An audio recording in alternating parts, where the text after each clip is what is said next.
আমি কবে মারা যাব, আমরা মৃত্যুর দিন কবে যে আসবে সেটা কেউ জানি না।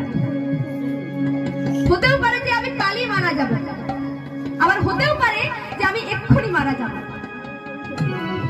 তাহলে আমাদের হরিভজন করার সময় কোনটা? হরিভজন করতে হলে আমরা বলি আজ করব, কাল করব। আরে এখন বয়স হয়নি, এখন আবার কি করব? এই বয়সে হরি কথা, কৃষ্ণ কথা কে শুনতে যাব? এই যে আপনাদের এখানে হরিবাসনের আয়োজন করা হয়েছে, সবাই কি এসেছেন? সবাই এসেছেন কি মা? সবাই আসতে পারেন না। আরে এই বয়স থেকে আবার কীর্তন শ্রবণ করবো কি? একটু বুড়ো হয়, চুল পাকুক, তারপর তো হরি কথা কৃষ্ণ কথা শুনতে যাবো, তাই না?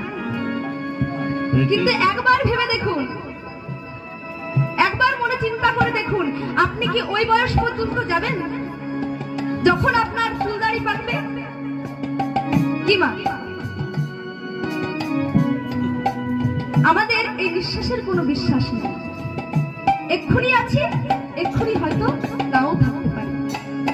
তাই হরি কথা কৃষ্ণ কথা শ্রবণ করার কোনো দিনক্ষণ হয় না, দিনক্ষণ লাগে না গো। যখনই করবেন তখনই হবে। যদি বলেন আমি এক্ষুনি করব, এক্ষুনি হবে। কেমন হবে? তা মাগো কেমন হবে হরি কথা কৃষ্ণ কথা করবো আমরা? এই যে মায়েদের বলছি, বাবাদের চেয়ে মায়েদের বেশি কাজ তো, তাই না? সকাল থেকে সন্ধ্যা পর্যন্ত সংসারের নানা কাজে আমরা ব্যস্ত, ঘুম থেকে ওঠা থেকে শুরু করে, তাই তো? তাই হরি কথা কৃষ্ণ কথা আমরা করবো কেমন ভাবে, কেমন ভাবে করবো গো? চলো একটু সকলে মিলে কিভাবে করবো জেনে নিই। পথ